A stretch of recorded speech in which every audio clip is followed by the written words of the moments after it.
বড়দিন সহ সাপ্তাহিক দুদিন মিলিয়ে 3 দিনের টানা ছুটিতে পর্যটকে মুখর হয়ে উঠেছে বাগেরহাটের মোংলার সুন্দরবনের করমজল সহ বিভিন্ন পর্যটন স্পট। দেশের দূরদূরান্ত থেকে আসা দর্শনার্থীদের পাশাপাশি বিদেশি পর্যটকরাও ছিলেন। পর্যটকদের নিরাপত্তায় তৎপর রয়েছে টুরিস্ট পুলিশ, বন বিভাগ ও নৌবাহিনী।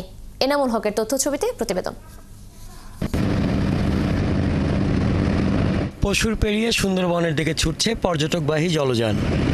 শীতের শুরুতে পর্যটক কিছুটা কম থাকলেও বড়দিনের ছুটি সহ সাপ্তাহিক ছুটিতে টানা ছুটি পাওয়ায় পৌষের মাঝামাঝি মুখর হয়ে উঠেছে বিশ্বের সবচেয়ে বড় ম্যানগ্রোভ বন সুন্দরবনের বিভিন্ন পর্যটন স্পট। সুন্দরবনে পর্যটকদের ভিড় বাড়ছে ক্রমান্বয়ে। দেশি পর্যটকের প্রাধান্য থাকলেও বিদেশি পর্যটকের দেখা মিলছে। মোংলা বন্দরের হোটেল সহ সকল আবাসিক হোটেলগুলো ইতোমধ্যে বুকিং হয়েছে বলে জানান হোটেল কর্তৃপক্ষ। ঢাকা থেকে এবং বাংলাদেশের কত অঞ্চল থেকে এখানে সব আঞ্চলিক মানুষ যারা আছে চাকমা বলেন বা বান্দরবানের তারাও আসছিল, তারা এসে সবাই হ্যাপি। এই পর্যটকের অবস্থা ভালো এবং আল্লাহর রহমতে আজকেও ভালো আছে। সুন্দর লাগলো।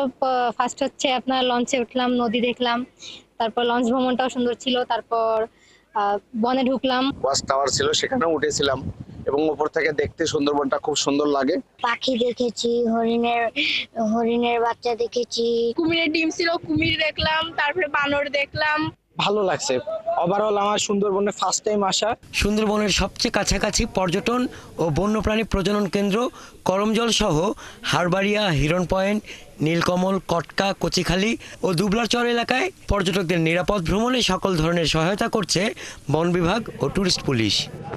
25শে ডিসেম্বর বড়দিন পর থেকে আমাদের এখানে প্রতিনিয়ত ট্যুরিস্টদের ভিড় লেগে আছে। আমরা তাদের নিরাপত্তা নিশ্চিতকরণের জন্য সচেষ্ট। তারা যারা এই ঘুরতে পারে নাই তারা ঘুরতে আসতেছে, মানে আমি দেখতেছি এখানে থাকা অবস্থায় প্রচুর লোকের সমাগম, দিন যাচ্ছে পর্যটক বাড়তেছে।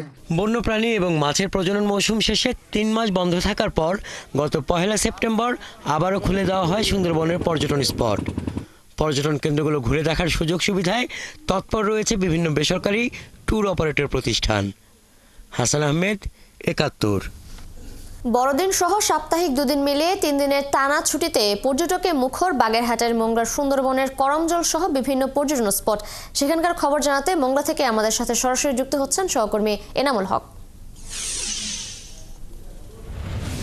এনামুল, সুন্দরবনের দেশি বিদেশি পর্যটকদের ভিড় কেমন দেখছেন?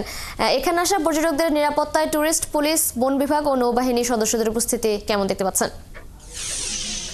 তিশা, আপনি জানেন যে বিশ্ব ঐতিহ্যের লীলাভূমি হচ্ছে সুন্দরবন। সুন্দরবনের সৌন্দর্য উপভোগ করার জন্য কিন্তু দেশ এবং বিদেশ থেকে কিন্তু বছরে কয়েক লক্ষ পর্যটক কিন্তু সুন্দরবন ভ্রমণে আসেন। সেই পর্যটক যে ভ্রমণে আসেন তার সুন্দরবনের সবচেয়ে কাছের স্পট হচ্ছে করমজল পর্যটন কেন্দ্র। এখানে কিন্তু বছরে কয়েক হাজার পর্যটক আসেন এই বড়দিনের ছুটি এবং তারপরে যে সাপ্তাহিক শুক্র এবং শনিবার 2 দিন ছুটির দিন ছিল। এই ছুটির দিনতে এবং আজকে রবিবারও কিন্তু আমি যে স্থানটিতে দাঁড়িয়ে আছি এটি কিন্তু সুন্দরবনে যাওয়ার জন্য যে সুন্দরবনের পর্যটন কেন্দ্রগুলোতে যাওয়ার জন্য যে জালিবোট ঘাট, সেই ঘাটে আছে। ইতিমধ্যে কিন্তু এখান থেকে কয়েকশো জালিবোট কিন্তু সুন্দরবনের উদ্দেশ্যে ছেড়ে গেছেন। এছাড়া কিন্তু খুলনা থেকে প্রায় 30 থেকে 35টি যে বড় টুরিস্ট লঞ্চ, সেই লঞ্চগুলো কিন্তু সুন্দরবনের বিভিন্ন স্পটে অবস্থান করছে বলে আমাকে জানিয়েছে বন বিভাগ। আর একটি বিষয় আপনাকে জানিয়ে রাখি, নিরাপত্তার বিষয়টি, সেই বিষয়টি কিন্তু এখানে বরাবরই ভালো, কারণ এখানে নৌবাহিনী, কোস্টগার্ড, এছাড়া নৌ পুলিশ, টুরিস্ট পুলিশ, বন বিভাগ কিন্তু সার্বক্ষণিক টহলে থাকে।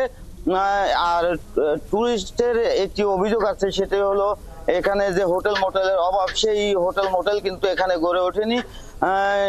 এছাড়া সুন্দরবনের যে পর্যটন স্পট গুলো রয়েছে সেখানেও কিন্তু যে সুপেয় পানি এবং যে পর্যটকদের জন্য অন্যান্য যে সুবিধা, সেই সমস্ত কিছু সুবিধায় কিন্তু ঘাটতি রয়েছে বলে পর্যটকরা কিন্তু আমাকে জানিয়েছেন।